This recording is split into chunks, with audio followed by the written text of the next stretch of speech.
Hi, welcome to our channel where we share the most intriguing stories. They stole his land while he was gone, replaced open Texas pasture with steel garages, and forged his name to do it. But they didn't count on one thing. He came back. Ex-Marine, wronged landowner, and hell-bent on justice. This isn't just revenge, it's war, and it starts with a bulldozer. They say no man steps in the same river twice, but I sure as hell wasn't expecting the whole damn river to be replaced with a parking lot. 2 months. That's how long I'd been gone. Contract work on a remote oil rig in the Gulf. No cell signal, barely a ping of Wi-Fi. I'd set the usual alerts, checked my surveillance cameras once a week through the satellite uplink. Everything looked fine. Quiet. Too quiet now that I think about it. I remember the sun hitting my windshield as I pulled off the highway onto my long, familiar dirt road. 800 acres of family land that had been in Harper hands since 1925. That land was supposed to be mine. Still is. The gate came into view, but so did something else. At first, I thought it was a trick of the light. It wasn't. There, gleaming like a factory-fresh metal infection spreading across my property, stood an army of garages. 32 by rough count. Identical steel units, each with a number stenciled on the front. Fresh concrete pads, gravel lots, a goddamn banner flapping in the breeze like it was proud of its crime. HOA parking, members only. I didn't remember authorizing an invasion. The closer I got, the more absurd it became. There were men in safety vests, finishing up some fencing work. Others were drilling signs into the dirt. Then came the cherry on top. 2 uniformed HOA security guards stepped right into the road, waving me down like I was a trespasser on my own land. "Pass, sir?" one of them asked. "Excuse me?" I blinked, almost laughing. I own this property. They exchanged looks like I was some confused old man wandering off his porch. "This land now falls under the jurisdiction of Blackridge Meadows HOA, one said, tapping a clipboard. "Rezoned 2 months ago. Now communal access, members only." I should have said something clever, something cutting. But all I managed was a stunned, "The hell it does." I parked my truck sideways across the road, marched toward the gate, and saw a brand new lock bolted on my own fence. One of my trail cameras, the one I'd mounted just above the post, was missing entirely. Gone. My heart started to pound. Not fear, but that tight coil of fury that only ex-Marines and wronged landowners truly understand. I demanded documents. They said to take it up with Ms. Matthews, the HOA president. I called her, straight to voicemail, again and again. My hands were shaking as I backed away from the gate. Not from weakness, but from the pure disbelief of realizing someone had tried to erase me from my own land while I was gone. No noise, no notice, no negotiation, just concrete, steel, and strangers. And just like that, Blackridge Meadows HOA declared war on the wrong damn cowboy. The drive back to town felt like slow motion. Not because of the traffic. Hell, there was none out here. But because my mind was racing so fast, the world around me couldn't keep up. I was chewing through thoughts like dry jerky. Who the hell rezones private ranch land without contacting the damn owner? What kind of HOA even thinks to pull something like this? I didn't go home. I went straight to the office of Jane Lacey, the toughest property rights attorney in West Texas. Ex-prosecutor turned land shark. She's the kind of woman who drinks black coffee through gritted teeth and calls judges by their first names. The moment I stepped into her office and laid out what had happened, she didn't blink. Just reached for a yellow legal pad and said, "Tell me everything. Don't leave out a single nail or screw." 30 minutes later, she had a plan, a pen behind her ear, and a look on her face like someone had just dared her to a knife fight in court. She made a call to the county recorder's office, pulled every public document filed in the past 3 months involving my land. And that's when we saw it. A forged property line adjustment, rubber-stamped and filed during my absence. It redrew a portion of my parcel, laying about 12 acres, into a subdivision plat controlled by Blackridge Meadows HOA. The request had been made by some shell LLC I'd never heard of, fronted by a man who, according to Jane's quick search, died in 2018.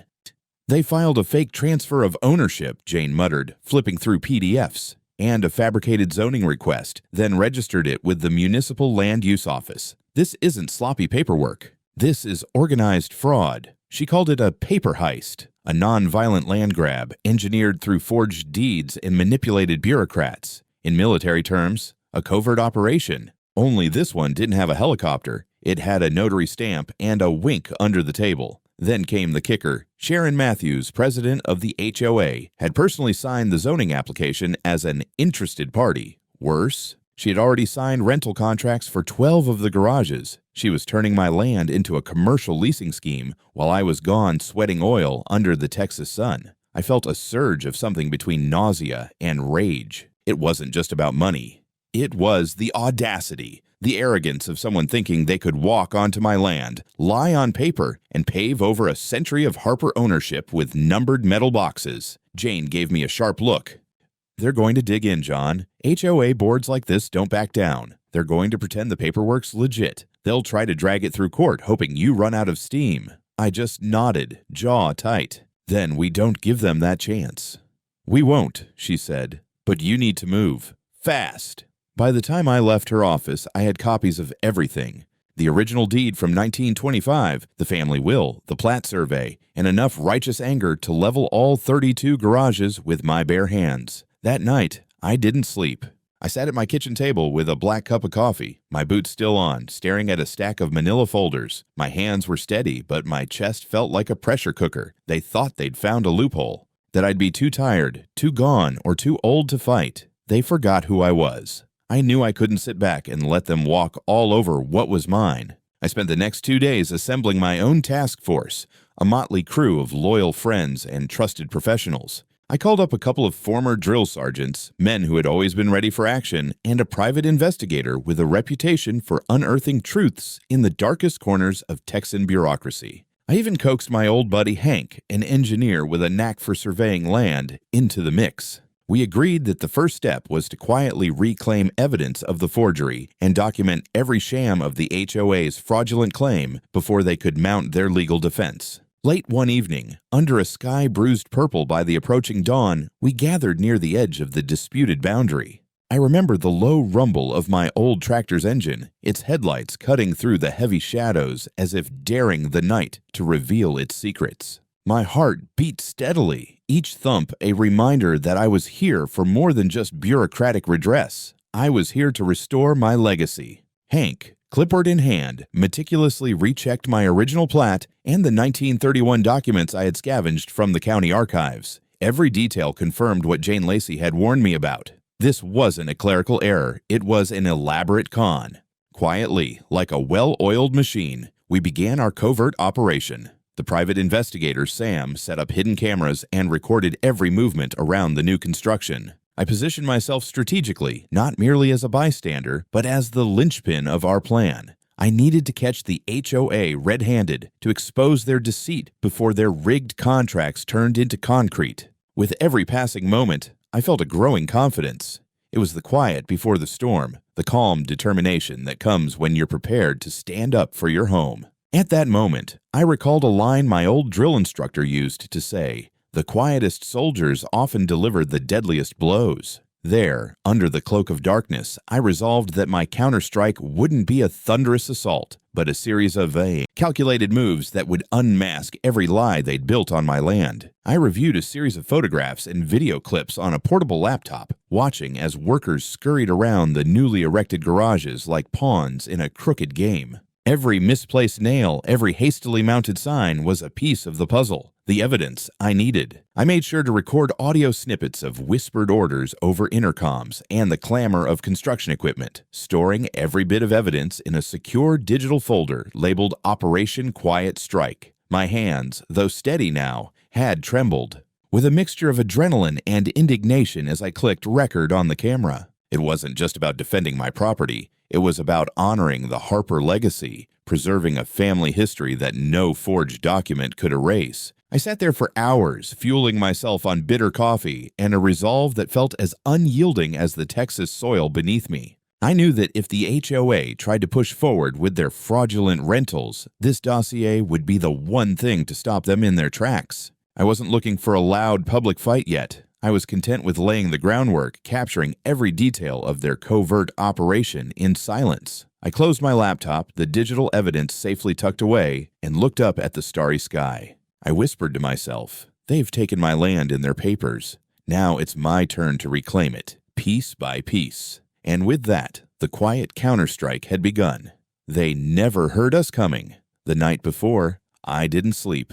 I paced the floor of my ranch house like a general walking war maps. The walls hummed with quiet resolve. I'd already loaded up my truck with fuel, tools, and the thick binder I called HOA Extermination Kit. It had everything: blueprints, legal documents, timestamps, drone footage. Proof that this land was mine and that those garages were nothing but tumors. By 3:30 a.m., we were assembled at the edge of my property under a moon that looked like it was watching with approval. There were 6 of us: me, 2 ex-military buddies with nerves of stone, Hank the land engineer, Sam the PI, and Big Luke, a welder with the soul of a wrecking ball. We didn't talk much. No war cries, just nods. One of those nods said, "Let's get my land back." At 4 a.m. sharp, I turned the ignition on the bulldozer we'd hauled in under a tarp 2 nights earlier. Its diesel growl echoed like thunder across the pasture. We rolled in with headlights off, flanked by tractors and flatbeds like it was Normandy. The air was cold and electric. Every breath I took felt like gasoline waiting for a match.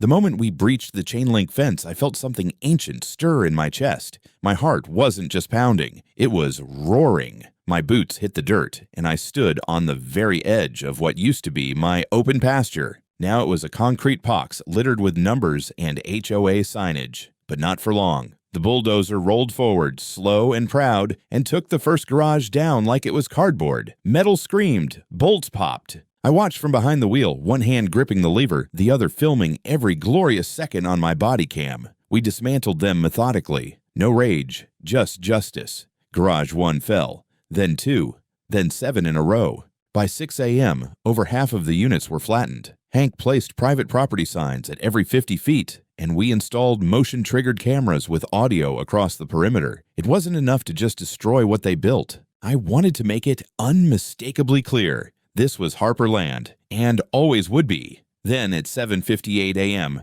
right on schedule, a pearl-white Tesla screeched to a halt just outside the torn-down gate. Out stepped Sharon Matthews, queen of HOA hell, wearing a power suit over a pink pajama set and slippers that looked expensive enough to insult someone. Her eyes went wide. For a second, she just stood there, mouth twitching, pupils dancing over the carnage like a robot short-circuiting. She marched up, flanked by 2 security goons and a local lawyer in loafers that never touched dirt. She was screaming before she even hit earshot. "You've lost your mind. This is illegal. I'm calling the county. I'm calling."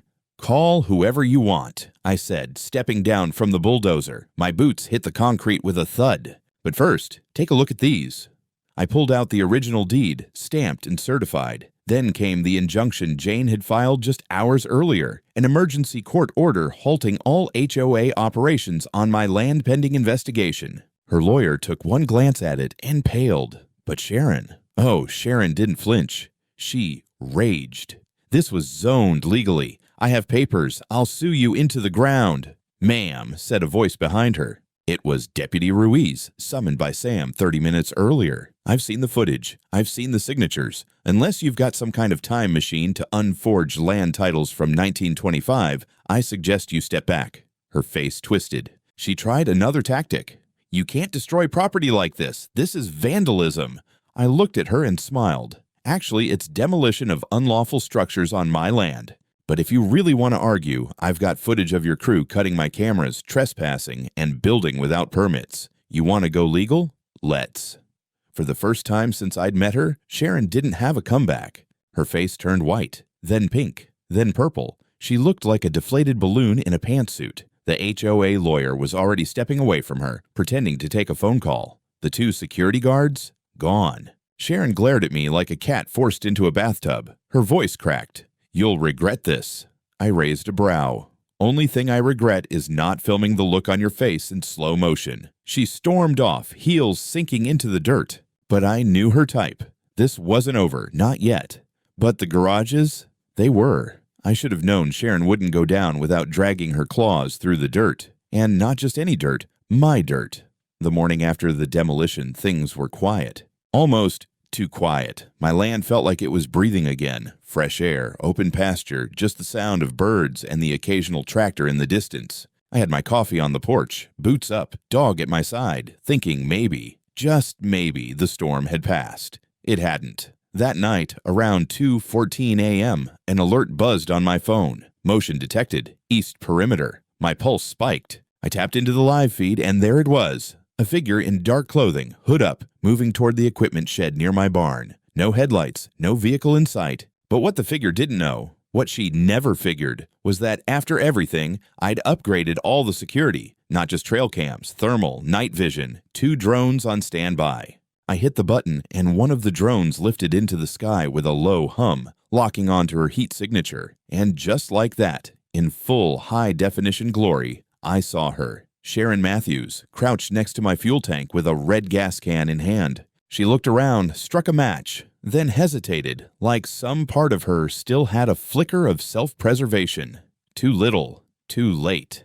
"Hey there, Sharon," I said softly through the speaker. "Nice night for arson." She froze like a deer in a thermal scope. Her head whipped up toward the blinking red eye of the drone. The can tipped, spilling a splash of gasoline onto her designer flats. And then she ran. Well, tried to.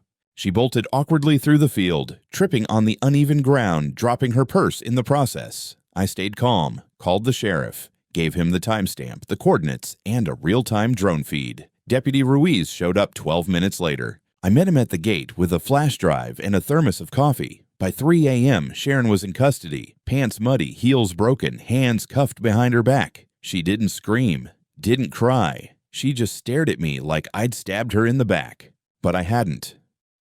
"You torched that bridge all by yourself," I told her as they loaded her into the cruiser. Later, during the official interview, she claimed she was just inspecting damage and tripped while walking her dog.